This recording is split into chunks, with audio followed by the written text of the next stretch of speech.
Real Madrid Barcelona El Clasico football আজ মধ্যরাতে Spanish লা লিগায় মুখোমুখি দুই চির প্রতিদ্বন্দ্বী দল।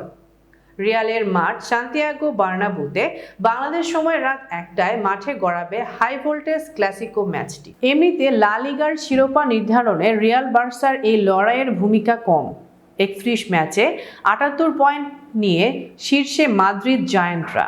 দুয়ে থাকা বার্সার পয়েন্ট সমান ম্যাচে 70। গত সেপ্টেম্বরে লিগের ষষ্ঠ রাউন্ডে নগর প্রতিদ্বন্দ্বী অ্যাটলেটিকো মাদ্রিদের কাছে 3-1 গোলে হারের পর লিগে খেলা 25 ম্যাচের 19টিতেই জিতেছে রিয়াল। কার্লো আনেসেলন্তির দল বাকি 6 ম্যাচ ড্র করেছে। জাভি হার্নান্দেসের বার্সেলোনা অবশ্য প্রথম 5 ম্যাচে ছিল নিজেদের ছায়া হয়ে।